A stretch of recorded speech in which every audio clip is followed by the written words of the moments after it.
think we're recording. I think we're on. What's up, brother? How goes it? What's happening, bro? That was good. Shit, man. I'm glad to be back with you. For those who don't know, I really haven't spoke on it on the Who the Fuck Asked Y'all page, but I was on vacation. Went up to Michigan, just had a good time. You know, cut everything off and just was vibing, man. It was a great time. So shout out to the fam for that. What's up with you? For you? Thank you. I appreciate that. We had a ball, man. I had a ball. I'm also glad to be back because the next couple episodes, this one and the next one, I feel is going to be really exciting. I'm super excited about it.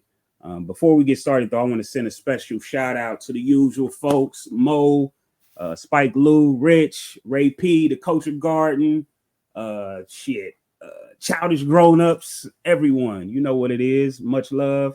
You know, we under that Culture Garden tree, that branch. So, you know, we got to send out that love. Love y'all. Anything else?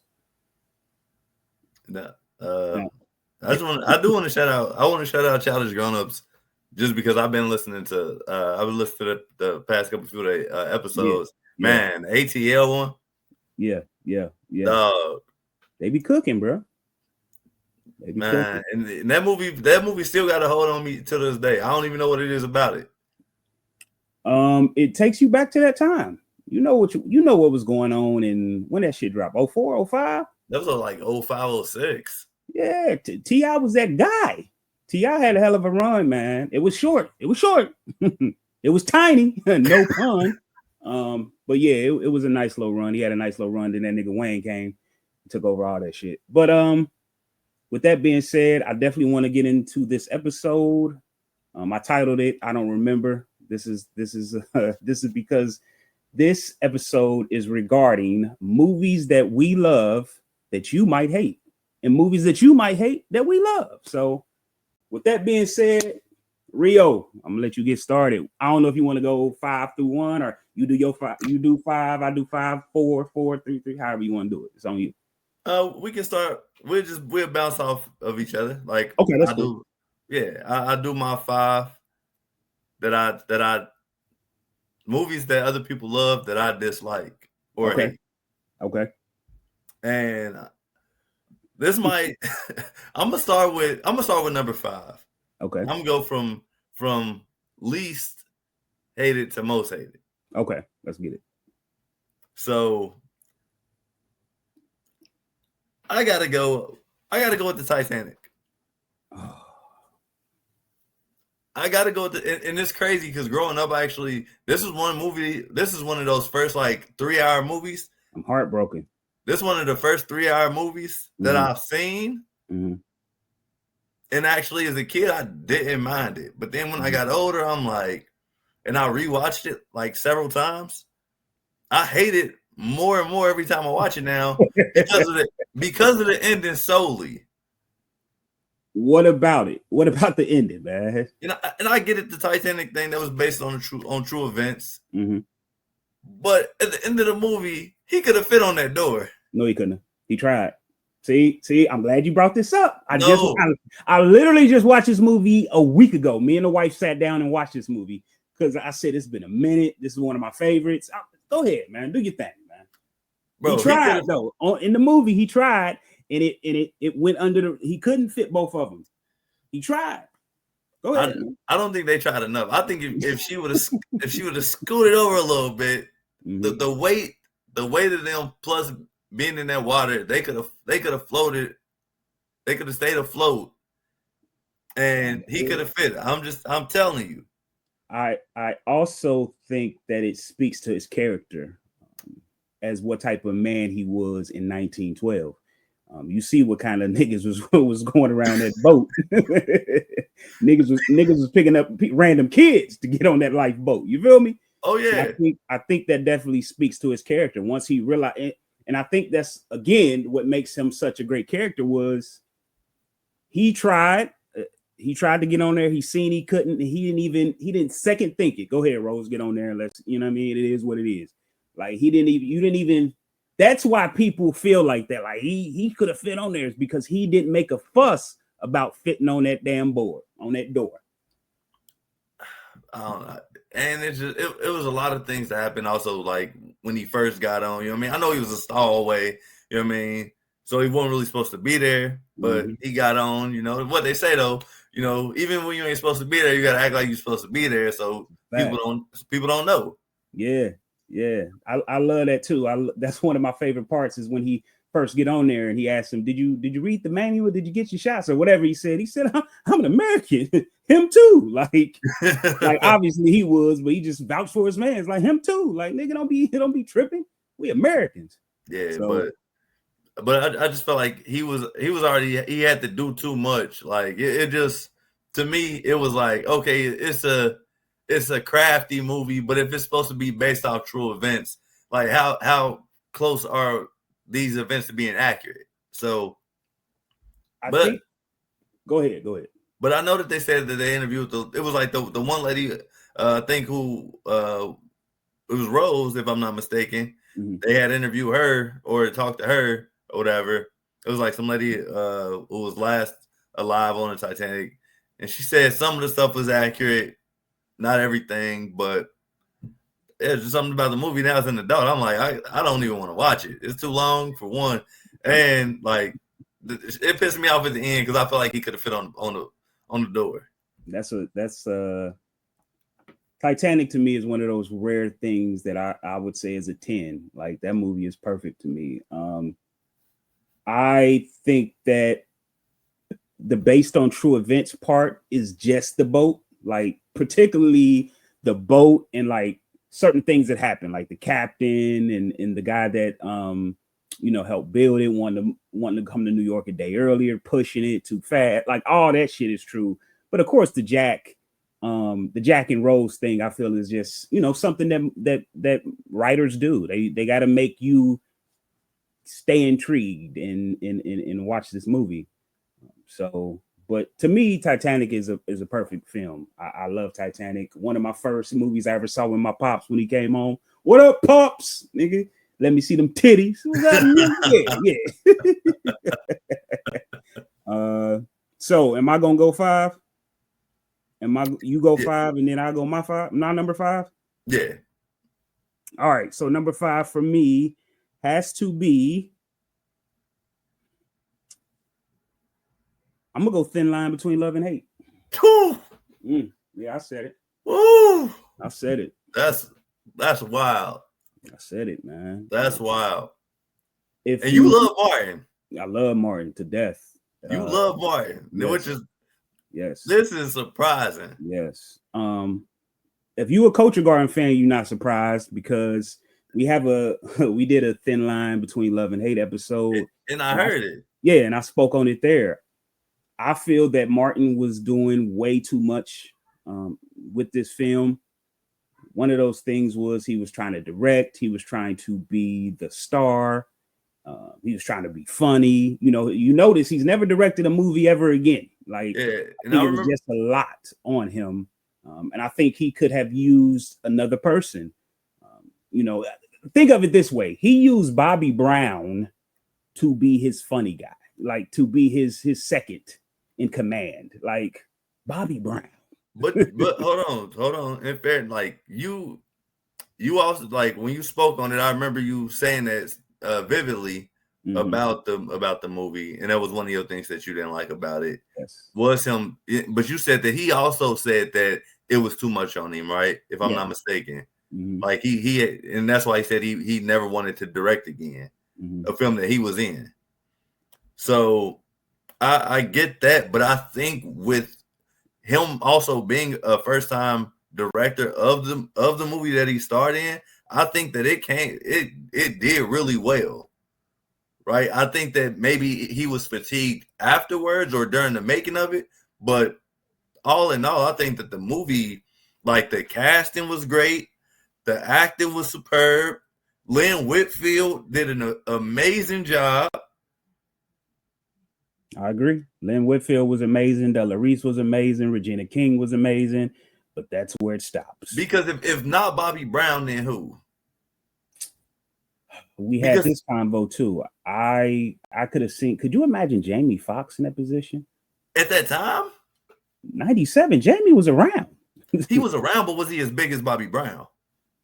Bobby Brown wasn't big as Bobby Brown. 97, nigga. Bobby Brown was a fucking has-been. Like, come on, man. He was still trying to get on the new edition reunion. Shit. We've had this combo on the pod. I don't think we really had the who could have done it. But there's a lot of names. Mekhi Phifer was around. Let me see. To be Omar Epps, like Omar Epps. Listen, to play Daryl's role, meaning play that ladies' man. Like, and Martin could have used himself to be that the funny guy if he needed to be, because he put too much weight on himself trying to be a serious actor when it was time, trying to be funny when it's time. Like, some of the jokes hit, some of them did. Della Reese was the funniest part of that fucking movie to me. Like, Della Reese and that mama and Lynn Whitfield. Come on, mama. Yeah, that shit was hilarious. And of course, they have a few parts in it that are good, but it just doesn't end. And I think we all talked about this on the pod. Is like, it was not like there was no comeuppance for Daryl. Like, nigga, you got away with everything. Like, shit just went right. That nigga should at least serve some time. He should have got his leg cut off. Something. Nigga was playing dirty, man. He was playing dirty. He was a wild boy. He was a wild boy, man. And that's my dog. That's my dog, man. I fucks with Martin heavy, but I don't know about that one, man. No. And even though I knew your stance on it just based like from the Culture Garden episode, yeah, it surprises me because I know how much you are a fan of Martin. Mm-hmm. But see, I think that's where people who are real fans, and I'm not saying that no one listening isn't a real fan of whoever they like, but if you're a real fan, you got to call the shit. You got to call shit if it's shit. Like, I'm not about to smell your shit and tell you it smell good. Like, Martin, this shit was trash, brother. Like, you know, and we'll get into it next episode. Like, I'm a diehard MJ fan, but there's a lot of things that MJ did that made it hard for people to believe certain things. You know what I'm saying? Like, and I'm real enough to say that. Like, and Martin, this one it, brother. This one it. It's kind of like Lil Wayne could have gave How to Love to Drake, man. It's just one of them. Like, you had it. You could have just gave it to another nigga and cut yourself short and just cut in when you needed to. Like, can I ask you one question about this though? Yeah. All right, let's say Martin still wants to direct it. Mm-hmm. Movie's still the same exact, like, script is the same. Take Martin out the equation. Leave Bobby Brown in is the same character. Mm-hmm. But Martin's name was what, Darnell in the movie? Yes. So who would you cast for Martin? And Martin's still the director. Who are you casting as Darnell in this movie? I think I said it earlier. You can go with Jamie Foxx. You can go with an Omar Epps. You can go with a. Well, I thought that was for Bobby Brown's character. I'm talking about. No. That's for Darrell. Like, and you put Martin. Martin can still play Bobby Brown's character because he's not doing as much. All his job is to come in, tell a few jokes, make you laugh when necessary. Like, Martin is perfect there. And another thing that Martin is great at is being around trained actors. Like, a lot of people don't know that the actors that he was kind of like Will Smith on Fresh Prince. Like, these are trained actors. These are niggas that's been on Broadway, like, that is on Martin. Same with Fresh Prince of Bel-Air. These are trained actors.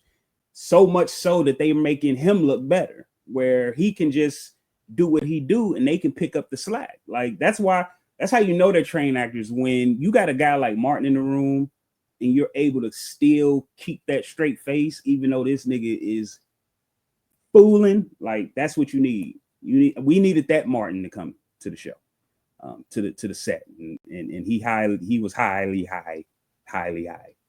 See, that's one of my most revisited movies, probably yearly. Is Thin Line Between Love and Hate. That's a shame, brother. Shame. What's your number 4? My number 4 is Forrest Gump. What are you doing right now, bro? Go ahead, man. Bro, I get it. Like, but Forrest Gump is funny unintentionally. Like, I don't think it's even written. I think it's supposed to be a very serious movie, but it's got more comedy appeal than anything. And I don't know if it was written to be that way. I'm guessing that it was not. It's supposed to be like a real serious like drama type feel to it. Let me look it up. Go ahead, keep going. I'm about to look it up. Yeah, I've never looked, but I've always just assumed. But every time I've ever watched Forrest Gump, I've only been able to laugh at the scenes. Like everything that's supposed to be serious, I think that shit's hilarious. Yeah, it's titled under epic drama romance. Yeah. All right, I'll give it to you on that one. Like, but if you, bro, I'm very understanding of how life works and certain things can happen. Yeah. And you never know from the beginning of the movie how like the stories that he's telling are these all true stories? Or are these all just things that he's making up? Are they he ain't making that shit up, man? That shit real. Hold on, but the people with he was he was on the spectrum, so people ain't. He was. I know he is. But that's how you know he ain't lying. Them niggas don't lie. But people won't. But hold on. But the people at the bus stop, the people he telling these stories to, they all like, oh, well, that's real nice. I'm glad that you won you a millionaire, and you found the love of your life, and you got the braces off your legs. It's unfortunate what happened to your lady. Which is not true. It's not unfortunate. Well, it wasn't unfortunate, but one of the worst movie villains of all time. I agree. Jenny was a piece of trash, man. Yeah, but yeah. So like, it's certain things where I'm like, I want to love Forrest Gump. I just don't. And I think that just came with age. Like when I got older, like it's stuff that just pissed me off. Like this dude, he accomplished all this.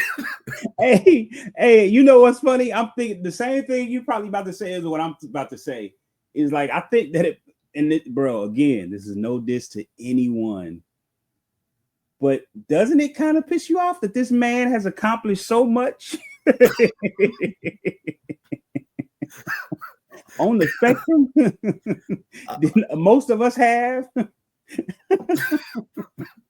Go ahead, man. On accident too. So yeah, some of that was on accident. Nigga. On accident. So shit, I'm out here trying. Yeah, and this nigga is slipping up in the shit.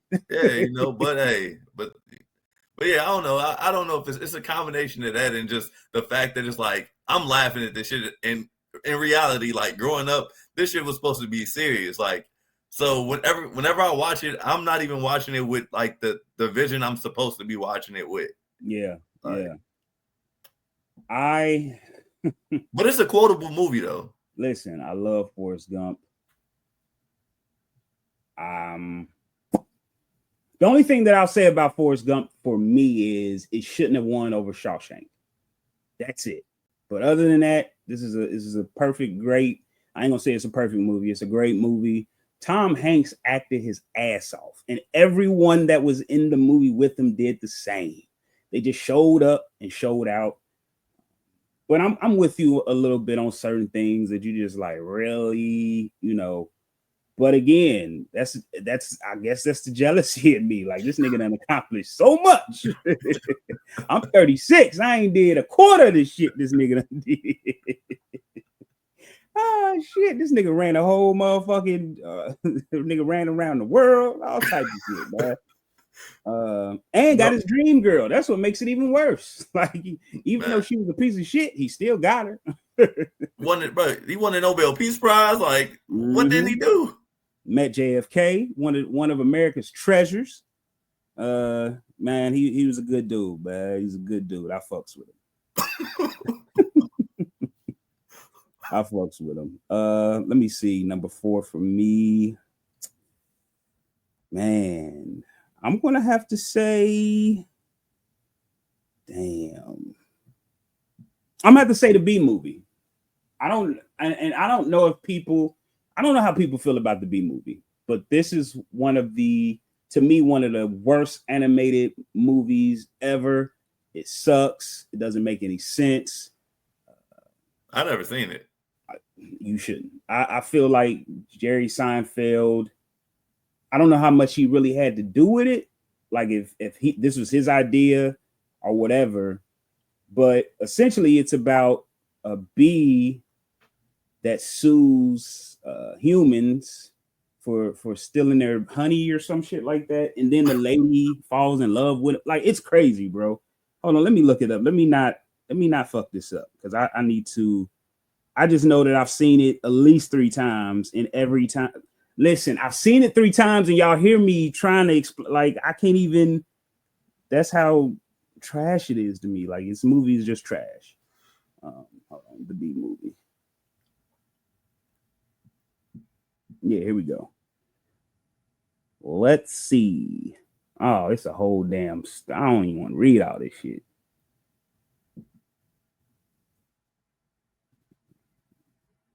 It's some bullshit. That's all I'm gonna say. I ain't about to read all this bullshit. But it's an animated movie. Yes, if I'm not mistaken, it is a. Oh, here we go. Oh, here we go. Barry B. Benson, a B, just graduated from college.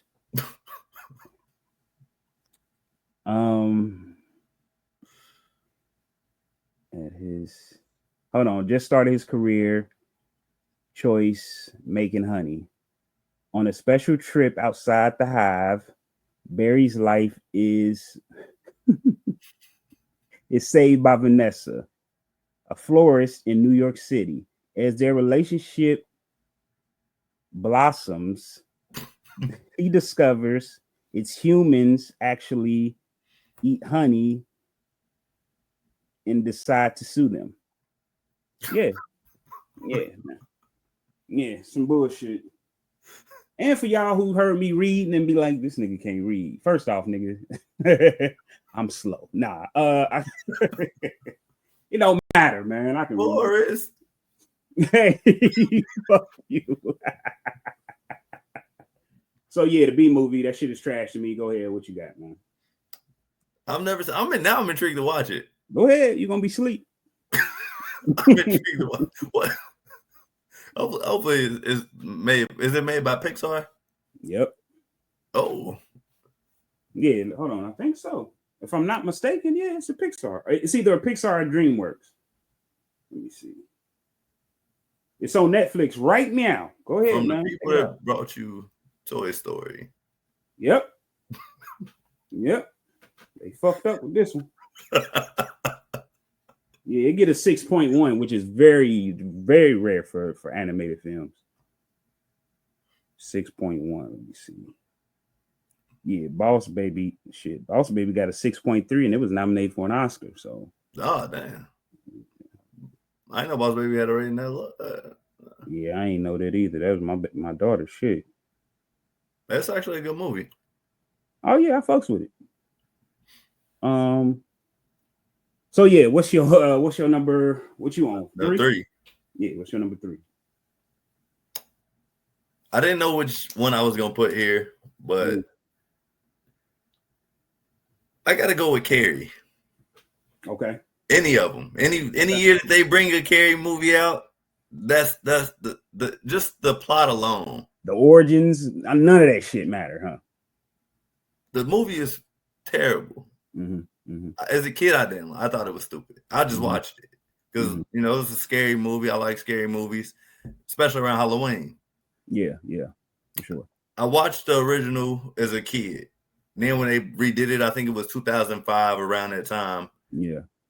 I was like, all right, well, let me see. Times have changed. Maybe they added something to it.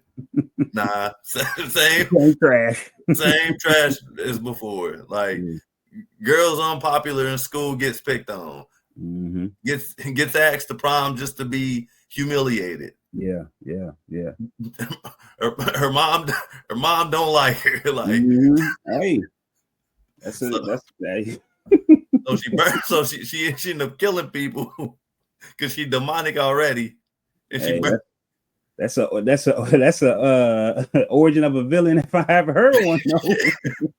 But shit. But even when you were in high school, we learn like it's certain people that if they real quiet, let them keep to themselves because them the same people that are leave them alone. Leave them alone. But I'll say this real quick about Carrie. In its defense, Stephen King is a hell of an author, and agreed. Most of his books are 10 times better than the movie, and this is one of those. The book is amazing. If you like it, the movie, then read it, the book. Like it's fucking phenomenal. But yeah, I've never wanted to see Carrie. It's never been one of those that my mom is like, yo, you gotta watch this. Like, mom got me to The Exorcist. Now, mom sat me down and was like, especially once my little sister, what up, Issa, hit me, and we realized she loves scary movies. Mom was like, oh, then you gotta. She made us watch. I remember she made us watch E.T. and she made us watch The Exorcist, and that movie was scary to me. Like, just the. Man, listen, I ain't talking about The Exorcist. I'm trying to keep these spirits out of my home. Go ahead, man. But yeah, it's just whenever I watch Carrie, it's just something about it. It just seemed like a lot of this shit could have been avoided. Like, and that's a lot of times I base movies off of that. Like, a lot of this shit could have just been avoided. For one, if they would have just left the girl alone. Yeah. Because at first all, she wasn't even gonna go to prom. Like, she was an outcast in school. Yep. You know what I mean? Like, but she did end up going because she wanted to still have like that normal high school experience in some capacity, which I totally understand. Absolutely. In her defense on that one, like, I'm not gonna say I was that guy in high school, but I wasn't gonna go to prom. I didn't go. I literally probably 2-3 weeks before I decided I was gonna go. Like, but I wasn't even gonna go to prom. I was like, fuck it, I ain't going to prom. So I get it. No, there's a lot of people that didn't go to prom. You know what I mean? Like, shit. There's a lot of people I knew who wasn't that cool at school and went to prom. Like, yeah. But I went. Thank the Lord. It got crazy that night. No, but I can say this though: if Carrie was black, or if that shit was in a black school, I don't think that should go down like that. If it's a predominantly black school, I don't think Carrie gonna happen the way it did. You seen Precious? It would just been Precious. The Carrie shit. Just killing at the end of it. Bro. Speaking of that, Monique was nope. Go. What's next? It's your turn. It's you. It's on you. It's on me. Number 3. So number 3 for me is The Matrix. All right. So before we get all these people, you supposed to be the movie guy. You love movies. Listen, I do love movies. You're right. The Matrix is just not my cup of tea. Ever, never was, never has been. Nothing about it ever interests me. Even to this day, like, I guess the graphics would be one of those things that I see it for, but that was then. Like, now graphics are so much better than that there's no even point of seeing it. Like, and I don't like shit that's too complicated. You know what I mean? Like, and I'm not saying I'm the smartest nigga in the world, but I ain't Forrest Gump neither, nigga. Like, so I can catch on, but it always just seemed like people just was speaking another language when they got to that, sort of like Lord of the Rings and all that shit. Like, it's just too much to keep up with. Same with kind of like Star Wars. Like, I like Star Wars up until a certain point where it's just shit just getting too complicated. You gotta, if you don't see this series, you can't watch it. Like, it's just too much. I mean, I don't know. All I know is the red and the blue pill, and I don't know which one I want. Shit. I'm cool. I've never seen the Star Wars movie, but I've seen The Matrix. I think a Matrix guy, how do you feel about this? If this was 2000 to 2005 and we were having a conversation, I was like, dog, you gotta. First of all, this is a movie I had on DVD. I remember. Yeah. I never watched it. We never watched it. Exactly. You put that on. I'm gonna go upstairs real quick. Yeah. But this was during a time where everybody thought that the world was going to damn near end in 2000. Everything was changing, internet, everything was growing, and it was basically the Matrix was about that, like about the evolution of technology, about technology taking over. You know what I mean? And it was basically saying like, yo, you got two choices. You can either live the same dull life you've been living, or you can, go into the Matrix and, you know what I mean? And live the life, live the life you want to live. I've seen the Terminator. I've seen Terminator 2. But this is the thing. I've seen iRobot. It all sound like that. It's been like, I think 4 Matrix movies now. I've never seen anyone past the first one. I mean, you're talking to the wrong guy. So I'm here with you, and I think that the thing that held me back from trying to explore further with the Matrix, it's too damn long. See, and what really got me was once I know Aaliyah was supposed to be in them, and once she died, I really didn't want to see him then. And then remember they replaced her with Jada Pinkett. Like that's no different from Jada. I still didn't want to see him. I'm just like, nah, I'm cool. I'll pass. So. So the big thing is Will Smith was supposed to take the movie. Do you think if Will Smith was in that movie that you would have saw that movie, or it would have gave you more? It would have gave you more of a reason to go to see that movie. I would have saw it. I ain't gonna lie. I mean, especially you talking 99, 2000 Will, I would have seen it, nigga. Of course. I mean, compared to what he did, and it's funny you mentioned that because the movie he did is on one of my lists. So.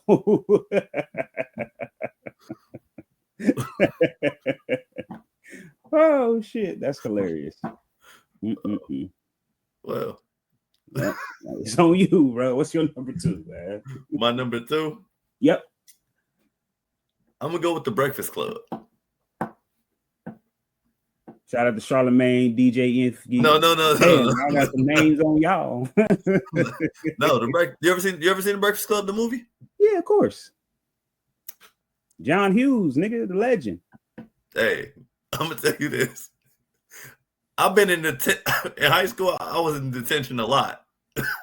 Definitely was in there with you.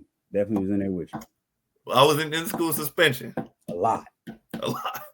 It was times where I used to get suspended and moms would say, no, put that nigga in school suspension. I was salty. Mom said, ain't no way this nigga gonna be in my house while I'm at work.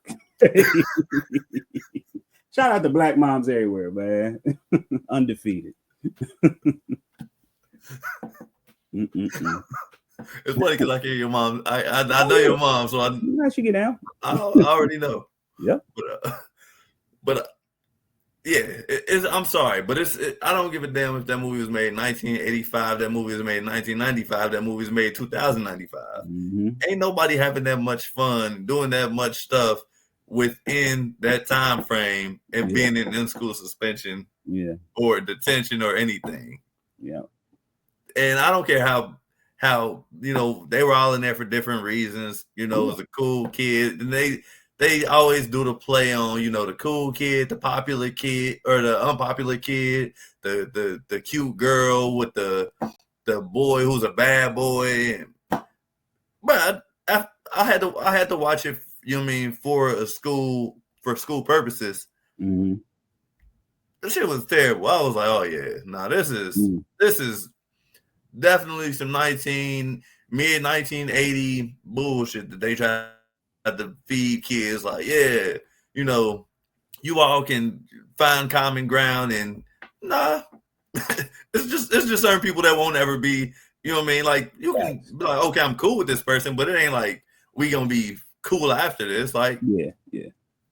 It was to me. It's an hour and a half of a movie that could have been 35 minutes.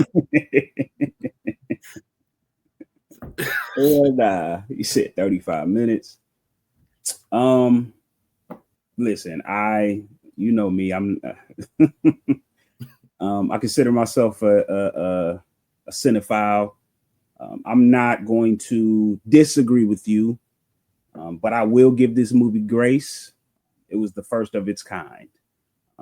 You know, by the time we started watching movies like The Breakfast Club, you know, they had peaked. They had figured out what to do and put those same, the cool guy, the cute girl, this guy, that guy. They figured out how to put them in different scenarios.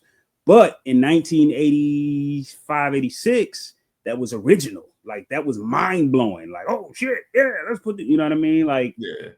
So that's why it's such a big deal, especially to the older generation, the generation over us. That movie means a lot to them because it was the first time they seen that. Kind of like, you know, you ask people that have watched you know, Modern Family to watch The Office, or people that seen Parks and Recs to watch The Office. They're like, nigga, this is just a spin-off. Like, no, The Office is the OG of the workplace comedies, nigga. Like, it just, you know, Modern Family figured out how to put that same shit in a different scenario, and you think it's new, but it's not.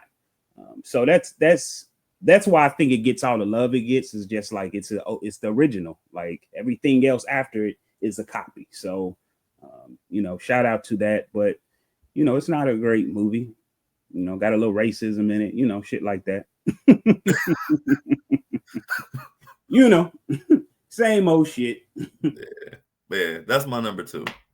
All right, number 2 for me. Ooh, people gonna be mad at me for number 1, but I don't give a fuck. I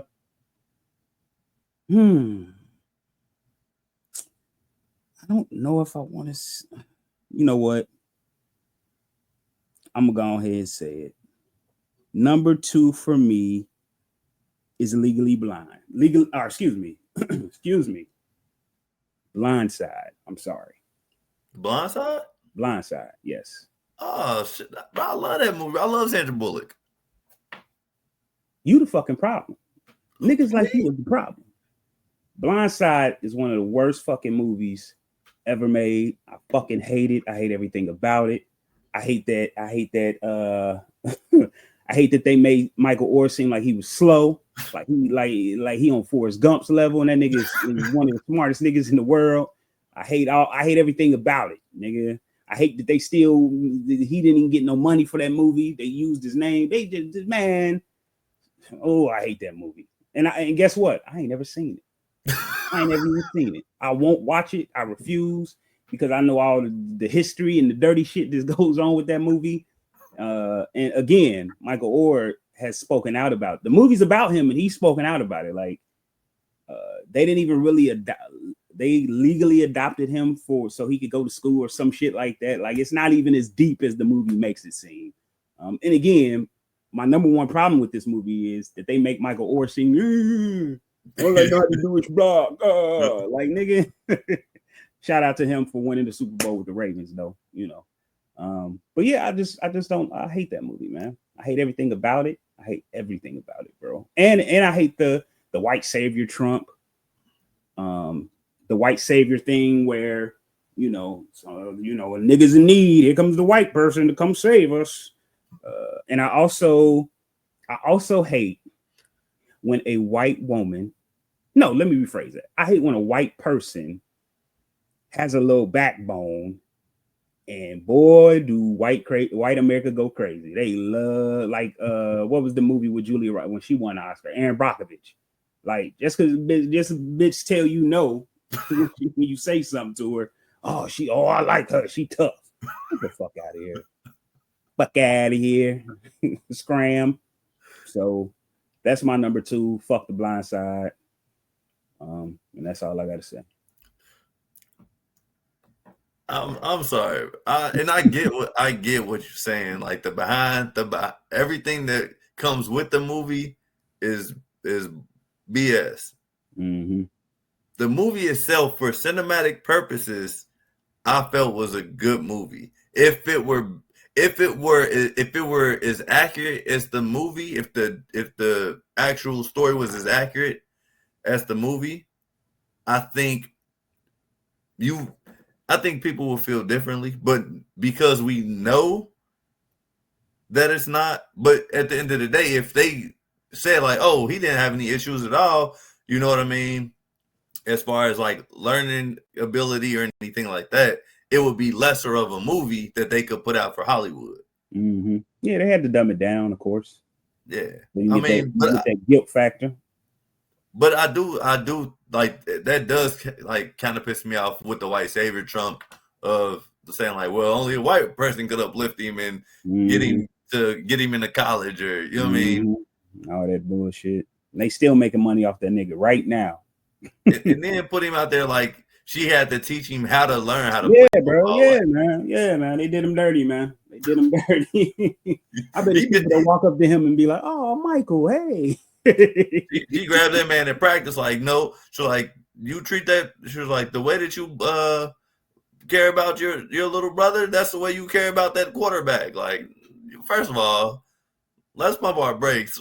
I'm pretty sure that she didn't just manhandle this man at a football practice and teach him how to play left tackle. Hey, this your movie, man. It's your shit. Go ahead. But I do like the movie itself. But I do like Sandra. I think Sandra Bullock played a good role. I think she did a good job in this movie. I bet she did. She won an Oscar. She had to do something good. But I ain't never gonna watch it. She looked good in the movie too, but you know, she looked good in Proposal. Shit, I'd rather watch that. But my number one movie. Let's go. Number one. I Know What You Did Last Summer. I've never liked. We used to watch that shit so fucking much, bro. That was our time. That was like, bro, that was like when we were like in the peak of our childhood. The peak of our childhood, bro. That was like the number one movie, like the summer it came out. Like, I Know What You Did Last Summer. I know what you. Yep. Bro, hated that movie since the day I ever saw it. It made absolutely no sense. Like, you hit a man with a car, throw him in the river. Yeah. Discard of his body. All of a sudden, he coming back and all y'all dying. Shit, stupid. Like, I when we were younger, we were thinking like, damn, that'd be crazy. But as in the like when even back then, I was like, this is stupid. Like, if it's not like he was a demon or like had some type of eternal spirit, like a Jason or Michael Myers. Like, it's just a random dude who was out fishing. I think he was drunk too. Nigga was wet. That's why I will forever love the Scary Movie, the first one, bro. Me too, bro. When they hit the dude with the car and he got up, I'm all right. I'm okay. He's like, he's dead. He's like, I'm actually not. I'm good. Yeah. Don't worry about me. Yeah. Like, I'm with you. The fact that the Wayans like are able to like, yo, like y'all don't see how stupid this shit is. Exactly. Yes. Bro, but I've never understood why people like rave or talk about it as being this like this type of scary movie that transcended like the movie culture. Like, it didn't. Like, it was a terrible movie. Yeah. Man, and what makes it even worse is the latest one just came out like 2 weeks ago. Look, they put Brandon in a second one. That was stupid. Yeah, that second one had Jack Black in it. He's the pothead. Yeah. Like, I still to this day don't understand why people were so big. He had a boyfriend in that one. Who was her boyfriend? Mekhi Phifer? Mekhi Phifer. Okay. So they had some pretty big names as far as the brothers and sisters in that one. Yeah.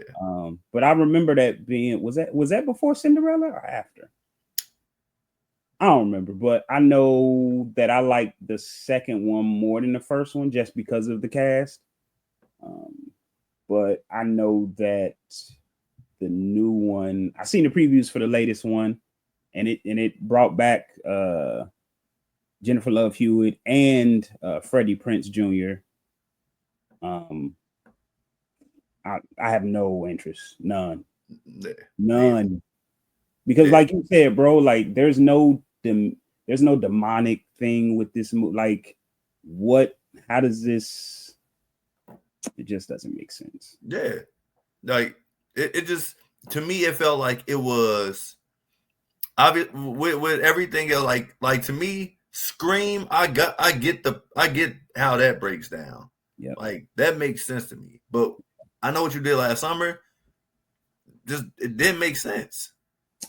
I would say in defense of the movie is just exactly what you said. Scream came out, was such a huge hit, was so big that movie studios were in a fucking scramble. Like, yo, how do we respond to this? How do we get a Scream? And how do we, and that script probably was laying around since 1975 in somebody's basement. And he was like, oh, wait, I think I got one. And there it is. Like, that shit happens every day. It's kind of like, when Steph starts shooting threes and niggas like, hold up, we need some niggas that can shoot threes. Like, it just comes with the territory. So that's what I'll say about that. But yeah, I'm with you. I'm not a fan. And the crazy part is, like you said, I've seen that movie more than I've probably seen a movie that I love. Like, that's how much we watched that movie. That's how much I've seen the second one. Like, I don't ever have to watch them again. But like you said too, like, it's funny how you can watch a movie so many times and not remember shit about it. Like, I remember them hitting the thing. Like, I remember Scary Movie more.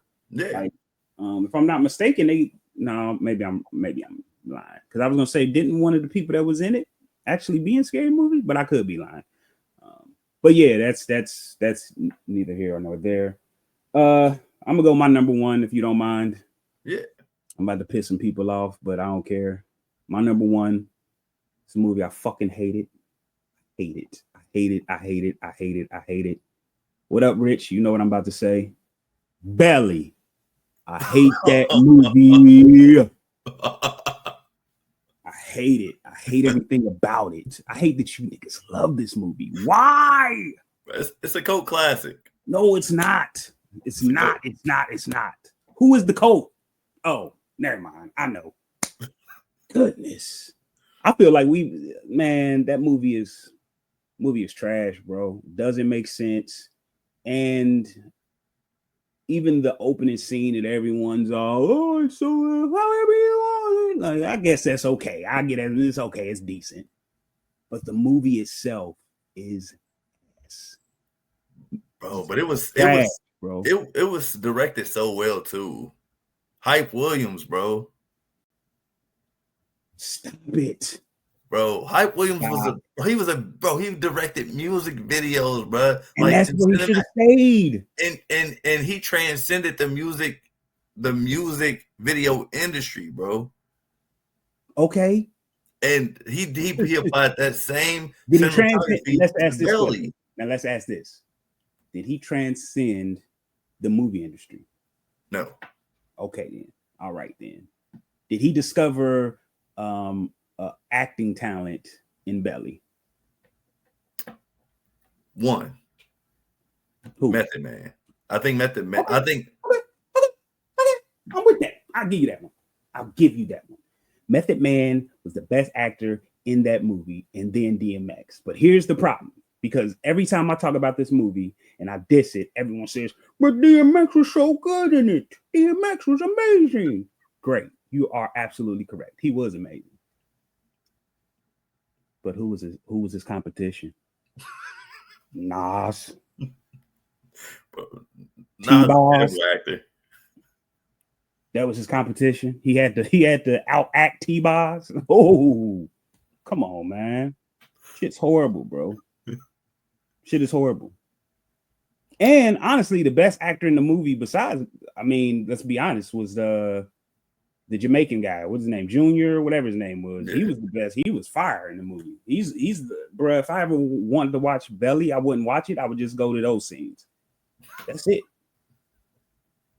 And maybe, man, I ain't about to say that. Yeah, you gonna piss some people off. I don't care. I still ain't gonna like Belly. His niggas get mad how they want to. Shit is trash. Niggas love Belly, man. Why? Please listen to me. Somebody inbox me. IG us. Let me know why. Tell me why. Seriously, I'm not even trying to be funny because I don't get it. I don't see it. I missed it. I missed the part. Is there a hidden scene where I think I think culturally it meant a lot to people to see those rappers in that type. You know what I mean? Because it was a Def Jam film, if I'm not mistaken, right? Nigga, Master P did all types of movies that was better than that. I'd rather see a Master P flick. You think I Got the Hookup was better? Yes. Doubt It was better. I remember when that was going around like Tyler Perry tapes. Nigga, you couldn't even get the original copy. You had to have the bootleg. Look, Big Sis had the bootleg. I had a bootleg. We had a bootleg copy. What? Hot Boys, nigga. Master P. I'd rather watch a Master P flick right now. I'd rather watch Uncle P on Nickelodeon than this trash. Hey. Fuck out of here. Man, stop it. No. Oh, man. And let me say this too. See, y'all gonna make me go too far. But let me say this. Shout out to Ice Cube, because Ice Cube, we talk about on the Culture Garden all the time. Ice Cube does something that a lot of people don't do, is he takes music directors and turns them into real directors, like he did with I think not Friday, maybe it was Friday, it was one of them, but I know Next Friday and Friday After Next and a couple other of his movies were former music directors. And I know it's a way to keep the cost down on directors, you know what I mean, that money down. But he did that. I don't know why he didn't give Hype Williams a chance. Probably because he saw Belly, huh? All right, now I'm done. Go ahead, man. All right, now I'm done with that, man. You like Belly? I do like that. I don't think it's a bad movie. I don't think it's a bad movie. What's your favorite part? Probably. Took you too long. Now let's get into the list of the movies that we love that, you know, others might not necessarily fuck with. Okay. You want to start off or you want me to go? I'll start off. My number five definitely has to be Wild Wild West. If you don't know, I've already done a pod on this one. Skool's Guilty Pleasures. Wild Wild West is one of the biggest box office debacles of all time. It's actually the movie that Will Smith chose instead of The Matrix was Wild Wild West. He famously, they got a lot of Razzies. Will was the only one who didn't win one, by the way. Wild Wild West was based on a show from the 60s, if I'm not mistaken. And the original actor who played Jim West got to give out the Razzies, even though he also told them that the movie was going to be trash. And they asked him to be in it, you know, for as like a cameo, you know, that little shit. And he refused. He was like, no, this movie's going to be trash.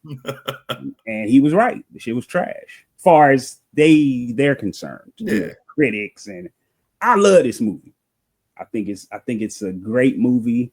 I love all of the, you know, it was based in the 1800s, 1860 something, 50 something, whatever.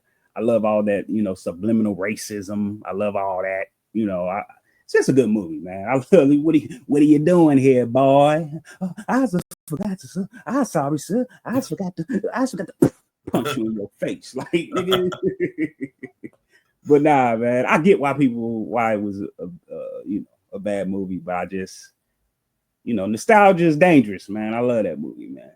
I'll tell you this. That's on my, so the one thing people know who know me know about me, I love Will Smith. Yep. One of my favorite people in the world. Yes. Him and The Rock, probably like are top two, probably. Like outside of like as far as people I don't know. But Wild Wild West is one of two movies I've never seen from Will Smith. I've committed to not watching these movies on purpose. You don't want to watch Wild Wild West? I heard too many bad things about it before I was about to go see it. Oh, stop it. Before I was about to go see it, because I was going to see it. Huh? I'm ashamed in you, man. You don't love that movie, man. After the run he had, after like leading up to that with Men in Black, bro.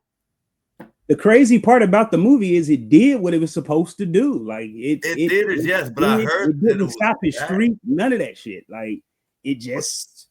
I heard it was bad. So it is a bad movie. So I never wanted to see it because I never wanted to see a bad Will Smith movie. Same reason I won't watch After Earth. But that's not necessarily his movie. He play enough in it. It's not necessarily his movie. You seen Collateral Beauty? Yes, I have. And you ain't seen Wow. Fuck out of it. You seen Concussion? I love Concussion. Get the fuck out. Man, stop it, man. Go see Wild Wild West, man. Matter of fact, we gonna watch Wild Wild West together, man. I ain't fucking with you, man. You gonna love Wild Wild West. You're gonna be mad at yourself that you wasted so many years not watching Wild Wild West because it's a rewatchable. It's a rewatchable movie. To be determined, but I just to be determined. But you got me motivated now to watch it because now you can't listen to they. You know they said, who is they? I want to know who they be. Shit. Everybody I knew growing up, they was like, that movie was trash. I told you Wild Wild West was fire. That's a good movie, man. It's a damn good movie. But my number 5 is also a Will Smith movie. Okay. Hancock. I love Hancock. Huh? Pause, yeah. But speaking of Childish Grown-Ups just did an episode, and I've got to listen to it still. Yeah. But I know they most recent episode is on the movie Hancock. But to me, I mean, for one, you get a black superhero, which you don't get too often. Yep. But with that, like, you get one who's you don't really know much about going into the movie. Yeah. Which I love when movies do that, where they kind of don't set you up with a backstory, but you learn about the character as the movie progresses. Oh yeah. So, and I understand, like, you know, the he's supposed to be like this, like, asshole. People, like, he's a hero, but he's not a hero. Mm-hmm. Almost like Batman.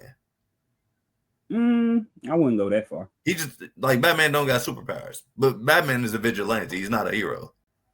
Well, the thing about Hancock is, like, he's obviously a superhero. He's just always so fucking drunk that he be fucking shit up. Like, like the scene. Why didn't you just go up? Yeah. Like, cause he fucked up. Yeah. That's no alcohol. That's because I'm drunk, bitch. Like, come on, man. Great movie. But I like the progression of Hancock throughout the movie, and I think that for Will it was a different role for him, like to play a superhero. Which, I mean, he played in action movies before, but in a much different role. Mm-hmm. So I personally love the movie. I know a lot of people don't like it. They say it's one of his not so good films, but I watch it all the time. So do you know again, guys, I'm a cinephile. I just love movies. Do you know the story behind, like, okay, so I'm with you. I love Hancock. Pause. The second half is where most of people would agree, like, the second half is where it just is like, what the hell? You know what I mean? Like, And famously, the famous story is, Vince Gilligan was a writer on this movie. If you know who Vince Gilligan is, he wrote Breaking Bad. Okay. So in the middle of writing Hancock, he was also writing Breaking Bad. And, he basically told Peter Berg about, this, I wrote this story about this science teacher and, producing pure meth and and he's telling Peter Berg about it. Peter Berg was like, yo, I don't give a fuck about that shit. It sounds horrible. Finish Hancock. Like, you know what I mean? Like, get that shit out of here and finish Hancock. And long story short, he finished Hancock and it turned out to be that bullshit. Like, but that's because he was so focused on, Breaking Bad.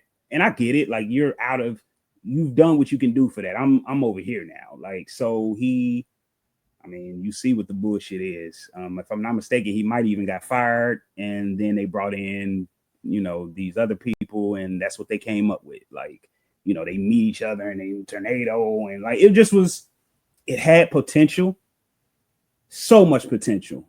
That's one of those big what ifs for me with Will Smith and Hancock. Like, there should definitely be a second one, maybe even a third one. And I'll even say this is the closest film to Will playing a bad guy is Hancock. The closest we've ever come to seeing him play a bad guy. If I'm wrong, you the big Will Smith guy, but I would say this is it. People hated him. 6 degrees of separation. I would. He absorbed it. He loved it. He didn't give a fuck. Like, calling women bitches. So I'm drunk, bitch. He beat up a kid, threw a kid in there. Like, he was clowning. Yeah, he was clowning. So. But all that stuff was warranted, though, because it was one thing that he always told people not to do in a movie. Yeah, asshole. Oh, I saw you, Lee Petit's asshole. Without Hancock, we wouldn't have got Breaking Bad. So shout out to Hancock. Pause.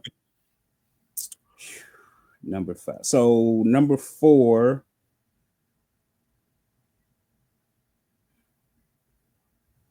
Do I want to put this as number 4? Okay, my number 4 has to be Black Knight. Oh, yeah. Ooh. Again, as we talk about the movies that everyone loves and that I hate, we talked about Martin and Thin Line, and I think it's appropriate to go ahead and I can't disrespect them without giving some flowers. Black Knight is on there for me. I think that this movie is so underrated for Martin, for what it was, and I'm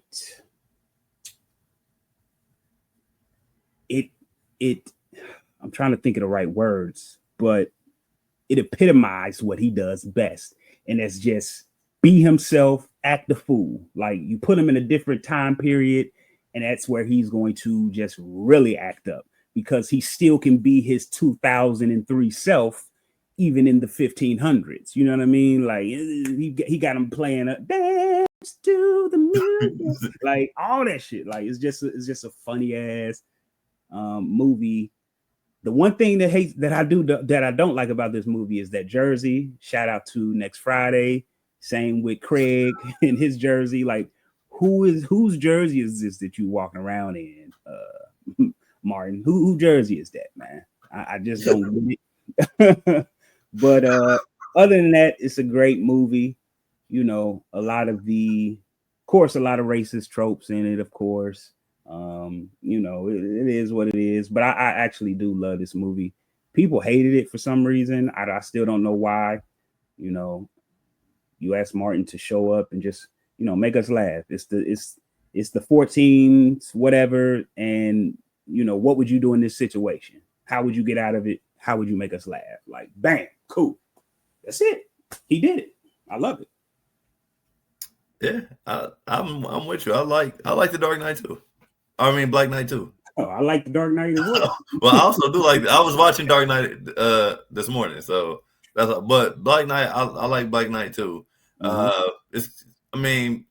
him going back to the medieval time and yes. Like at the time, I mean, people were doing films like that where they, travel back in time, or you know what I mean. But I think it was like, I'm gonna travel back in time, but I'm gonna still be myself. You know what I mean? I'm gonna put a black perspective on it. Mm-hmm. So I'm with you. One thing that didn't mess this film up is trying to make him be a medieval person. You know what I mean? Like that would have been horrible. Yeah. That would have been bad. So, I'm glad they just told him again what I said. This is the recipe, dude. Like, we're gonna put you in some funny medieval situations. And what would you do? Let's see. So he killed it on that one. Yeah. What you got, brother? But you don't like Thin Line Between Love and Hate. Nope. No, thank you. Because I would argue that's a better movie than Black Knight. Yeah, Black Knight is a better movie. Go ahead. No. Listen, Thin Line had potential, bro. It had potential.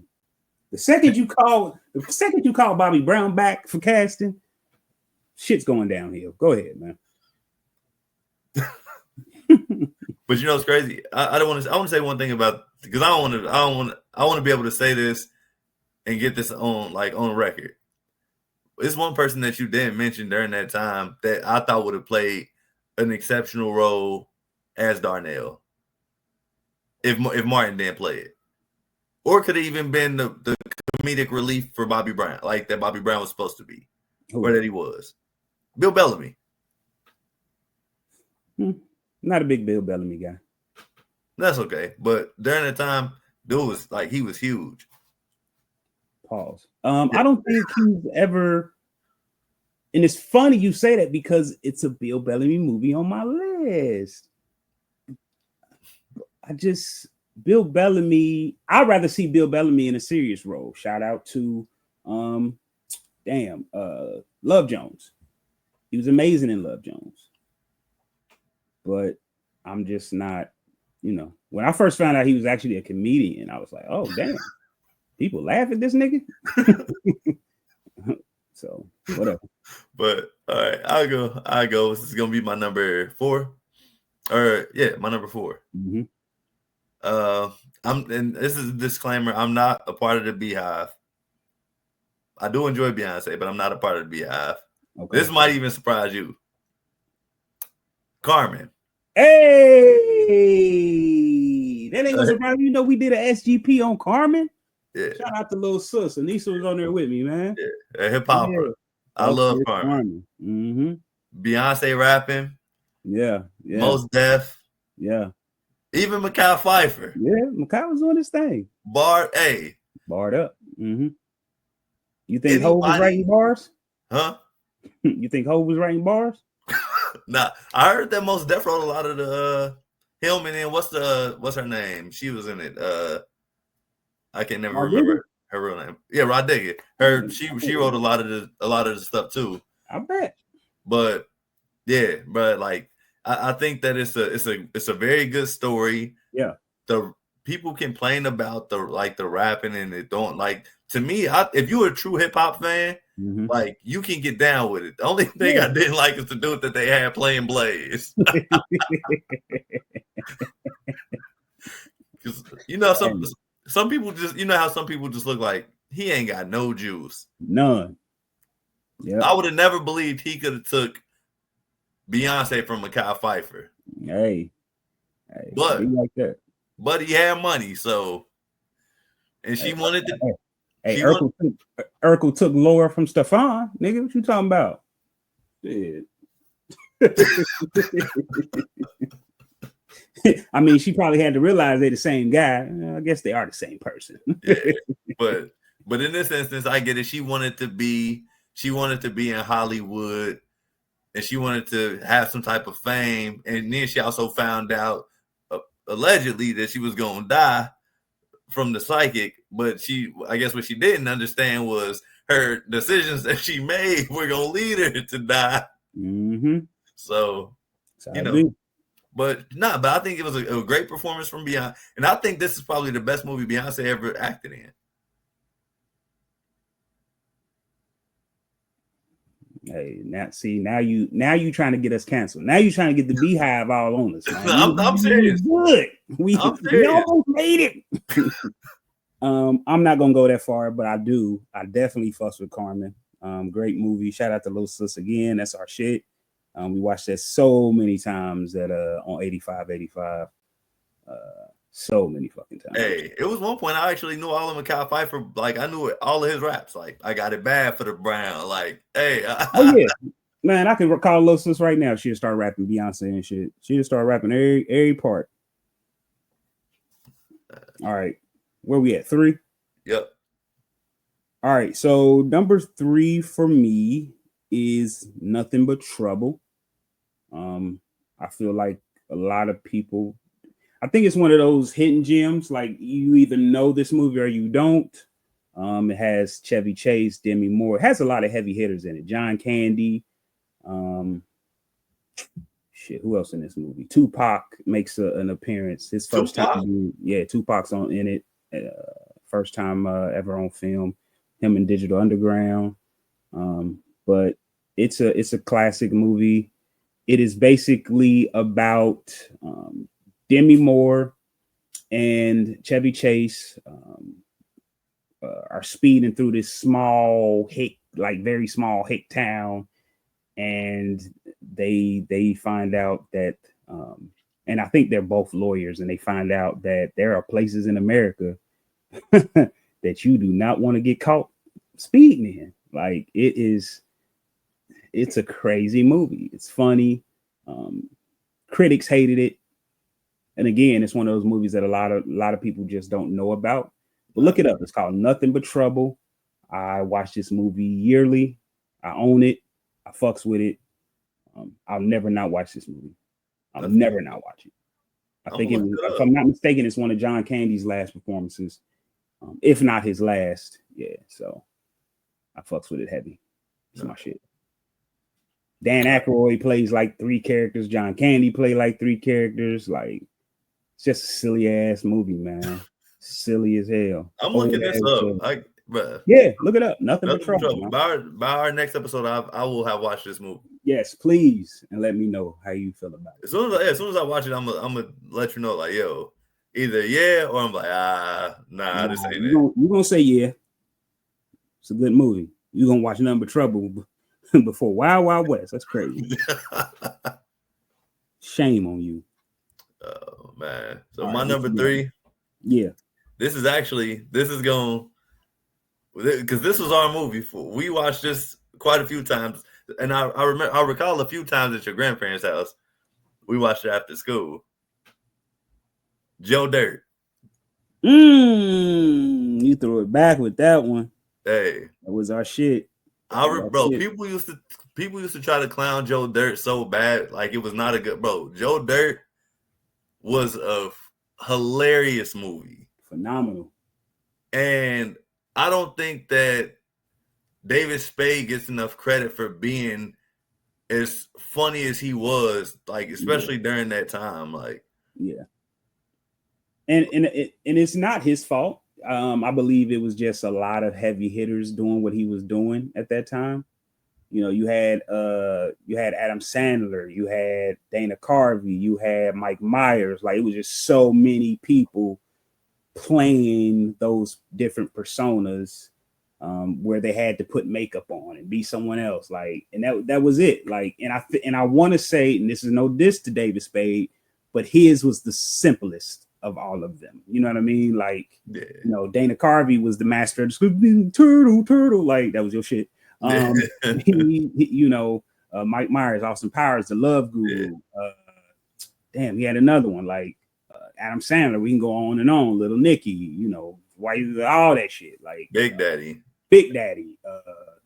You know, he just had so many. Happy Gilmore, all that. He just had it.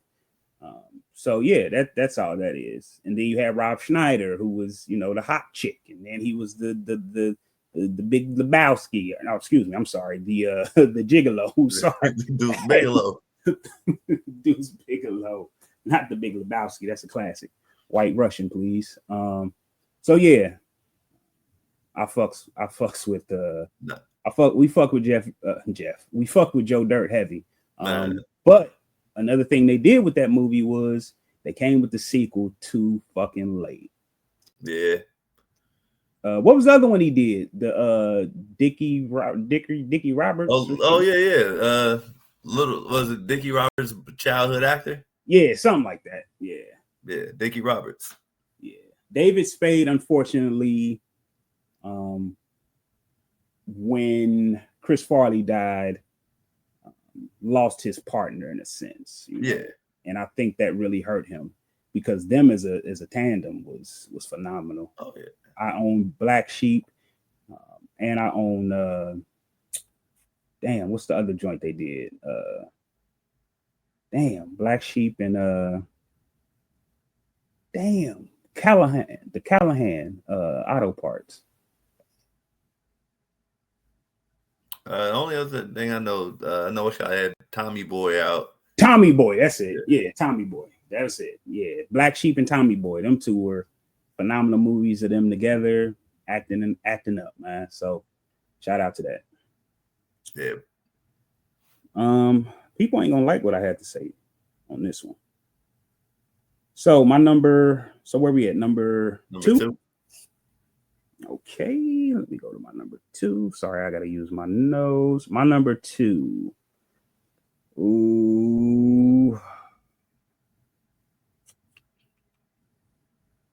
I don't know if you ever watched this one with me, but mine is Love Stinks. I've seen it. I've seen it. With French Stewart? Yeah, I love French Stewart. Oh man, Love Stinks is a classic. That's a wild movie. Yeah, got French Stewart, Bill Bellamy, Tyra Banks. It is it's a silly ass movie, man. French Stewart just plays a show writer. He's a sitcom writer, excuse me, and he meets a young lady after his best friend, who was played by Bill Bellamy, and Bill Bellamy's wife, who is Tyra Banks. They get married. He meets this young lady at their wedding, even though he brought another girl with him. He leaves with that chick, and bro, it's just what people today would call toxic relationship, toxicity all through the bitch. Oh yeah, like cheese all through the bitch. Hey, toxicity all through the bitch. Like this movie is just fucking ignorant, stupid as hell. And I just love the way how he gets out of it at the end. And somebody might not like this, but I don't care. One of my favorite parts is at the end when he's that nigga said, "I'm off women. I'm gay now." Full blown Liberace gay. Like that nigga.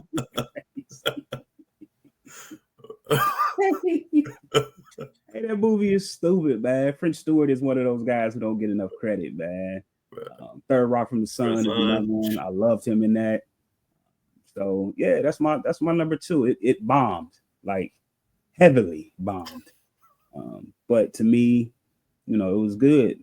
That's one of those things that happen when you have a sitcom or anything like that that's doing well. Eventually the movie offers will come in, and I think that was one of his first movie offers after Third Rock from the Sun hit big, and he took it, and I love and I appreciate him for taking it. I watch that movie yearly. It's a classic. It's a classic movie. Yes. What's your number 2? My number 2. Mm-hmm. We did an episode together on the on Schools, when the School's Guilty Pleasure. Then people can go back and listen. They can go back and listen. But we did one on what's the name of that movie? The Nick Cannon. Love Don't Cost a Thing. Yeah. The only reason I couldn't think of it is because I'm thinking of another Nick Cannon movie. Oh man, don't say the Underclassmen. Underclassmen. Underclassmen. I should have known. Hey. I should have known. What did he say on the Chappelle show? Man, Nick Cannon's hilarious. Like, no. I don't know what it is, but when I watch Underclassmen, bro, I'm like, yo, he killing this part. Hey, He killing this part. no. It was 21 Jump Street before, well, after, but before they redid 21 Jump Street, but with just Nick Cannon. You said it. So what you saying is the Underclassmen is why 21 Jump Street got a revival, huh? He did such a good job, bro. Nick Cannon did an amazing job in Underclassmen, bro. Oh shit, man, I hear you. Like, for one, like he went back to high school, and you know, because he still looked fairly young. Like that was, you know, it still looked fairly young, and the fact that he was able to kind of pull that off, but playing this undercover cop while playing a role of being a student, and then to be like, you know, his dad was a cop, still living that legacy out. I don't know what it is, but I just think it was like the chemistry that him and what was her name who played the teacher. It wasn't Selma Hayek. It was Rosalind Sanchez. Rosalind Sanchez. I think it was something about the That bad again. Wasn't it her? Yeah. it was something about the chemistry that they had where it makes it like very easy to watch the movie. So I'm going, bro. Underclassmen is one of those movies that's very, like, people talk about Drumline, and I get that. And, you know, obviously we got the same love for Love Don't Cost a Thing. Yes. You know, it was one of those movies that was so corny that you just, like, you were so intrigued by it. Yeah. Well, Underclassmen is, to me, on the opposite of that, where it's like, yo, Nick Cannon really is doing his thing. Like, I'm impressed. Hey, listen, man, you doing the thing. I hear you. Like, I can't remember the last time I seen Underclassmen to even judge it. Like, it's been that long. It's been that long. And then tell me if I'm wrong. Did he, at the end of the movie, did he kiss her? Yes. Okay, that's all. Because I feel like he didn't, but maybe I'm just making that up. Okay, well, cool. And Cheech was in it too, from Cheech and Chong. Oh, okay then. All right, go ahead then, brother. Played the lead cop.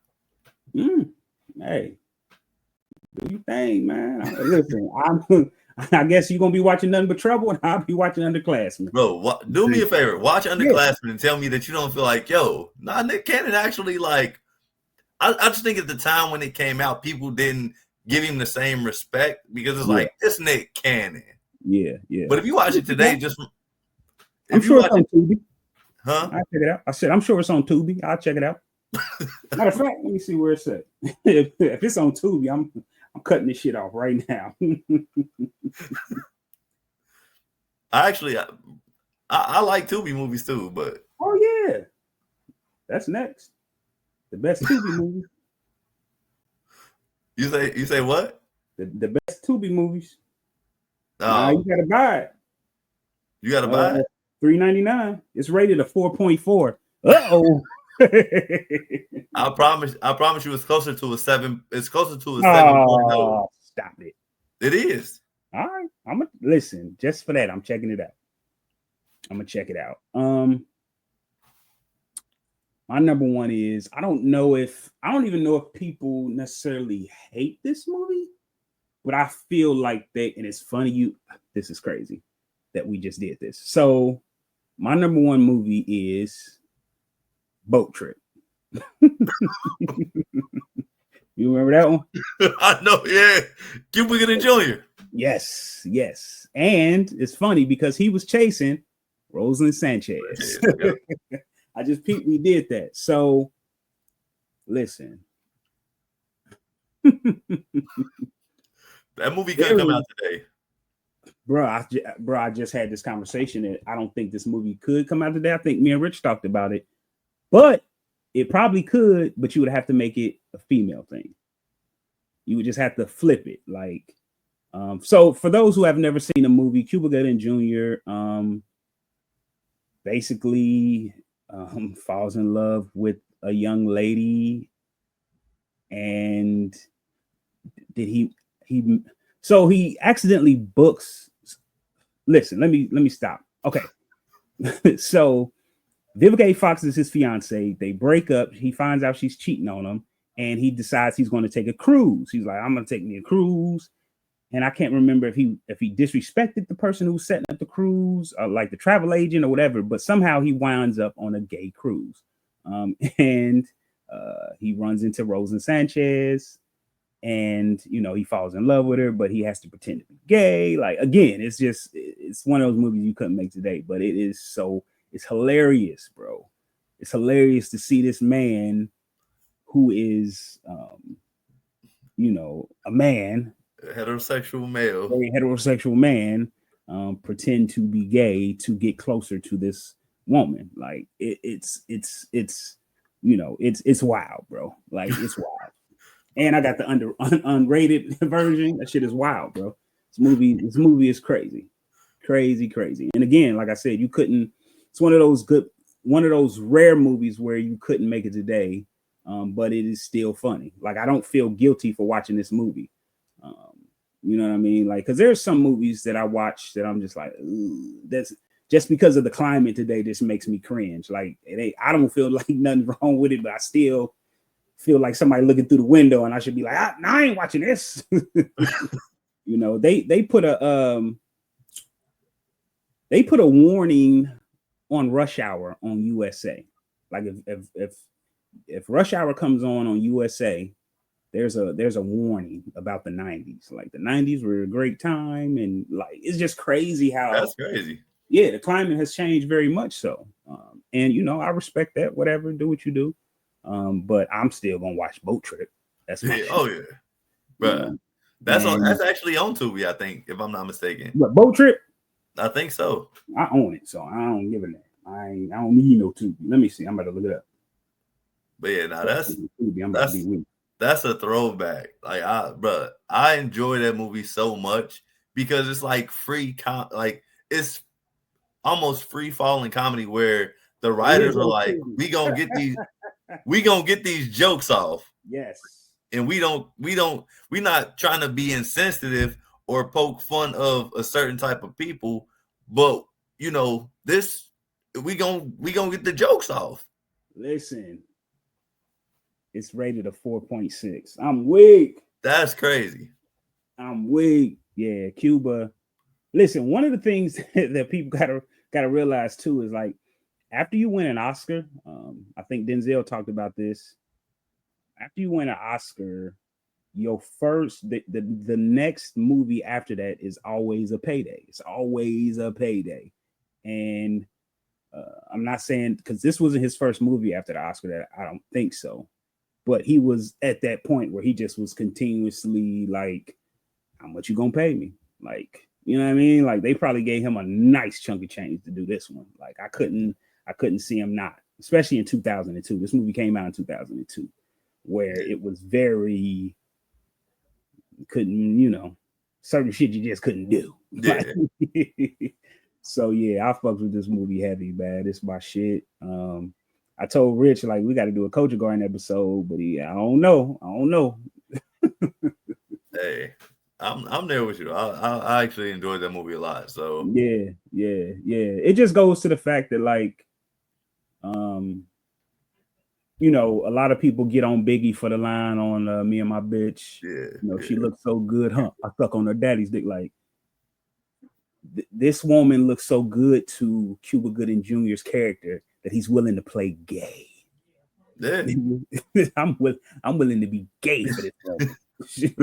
If that's the only way I can get close to her, damn it, I'm gay. Like, that's crazy to me. Like,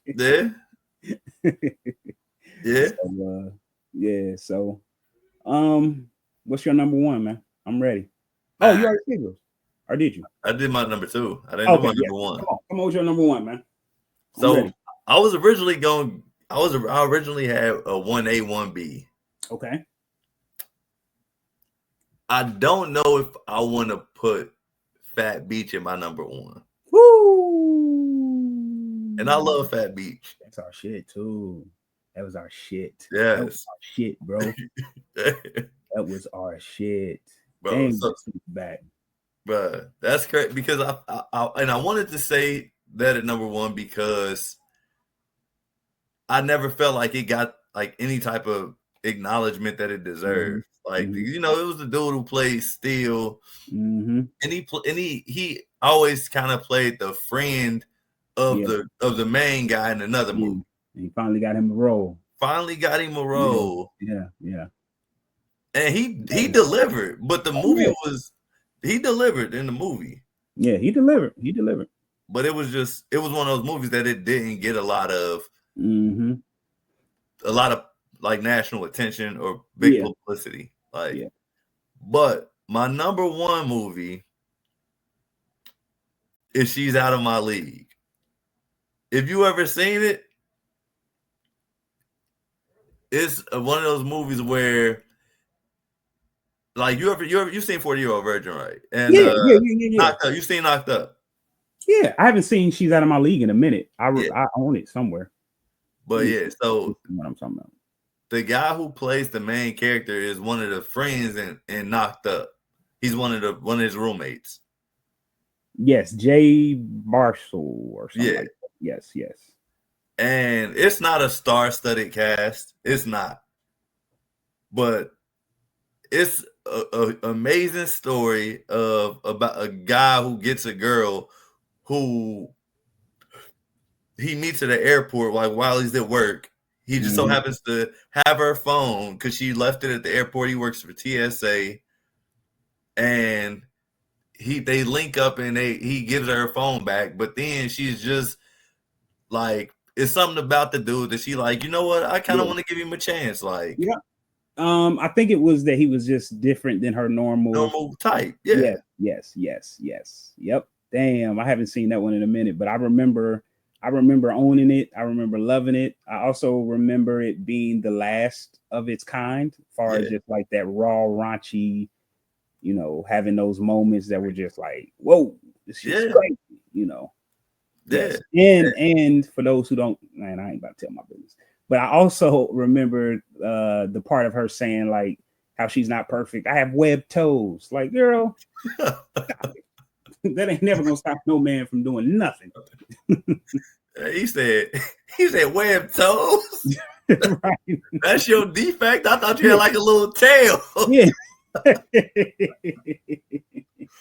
Hey, straight up, man. But in reality though, like, and then when she started telling him like, yeah, like I only went out with you because you were safe, and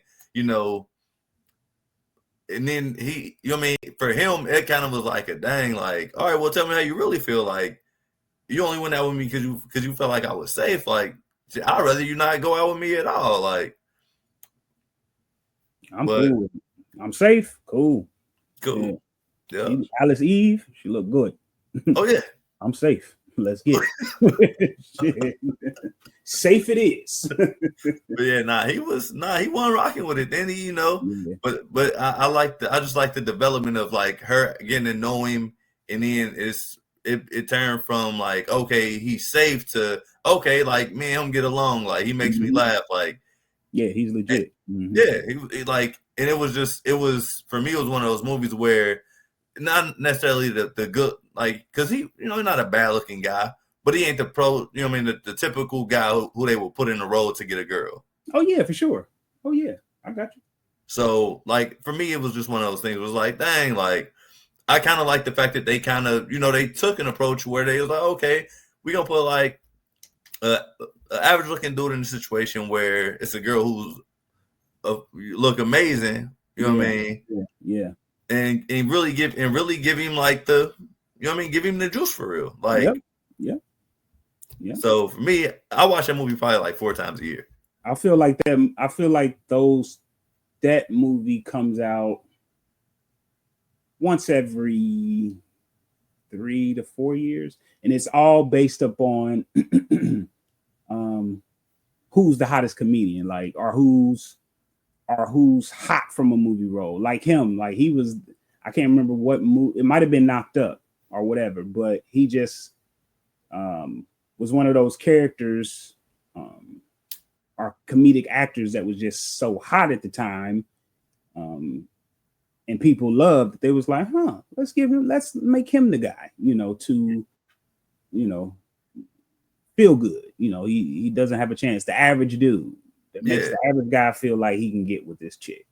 Yeah. Now, another thing I want to do real quick is just do honorable mentions. So I want to do honorable mentions. I guess I should have did this for the first list, but since we're already on movies that people hate that I love, I'm gonna do a couple of my honorable mentions real quick. One that I had on here is Boat Trip. Or excuse me, I'm tripping. Was Fired Up. I don't know if anyone even knows what that is. It's about it's again one of those like 40-year version hangover wild ass movies about these two guys who are best friends. One's the high school quarterback, and the other one is either a wide receiver or running back or whatever. And they decide to join the cheerleading squad to get this chick, like, and fired up because you know how to be fired up. And it's wild, like wild. The movie is wild, especially if you can get a hold of that unrated version. I do suggest it. So that's one of mine. Another one that I have is, and it wasn't, I don't want to say it was hated. I just don't think a lot of people have seen it. And it is called Always Outgunned, Always Outnumbered, which is a book by Walter Mosley. And it is a movie starring Lawrence Fishburne and a lot of other great actors and actresses. But it was an HBO movie, kind of like Disappearing Acts, where, it was during the time where there was no, DVR or no HBO on demand. So it just happened to be one of those things that you caught. If you caught it, I actually bought it off of Amazon because my dad was the first one who ever showed me this movie. And it's just about a black man who is coming out of prison, and he's just trying to get his life together, trying to do right, especially at an older age. Like, he ain't no 21-year-old. This nigga 40 something, trying to get his life together, trying to come back and figure shit out.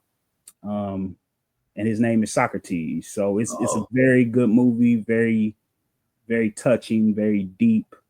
Man, it's a hell of a performance from Lawrence Fishburne. So if you get a chance to check it out, please do. I couldn't find it anywhere as far as like where you can view it.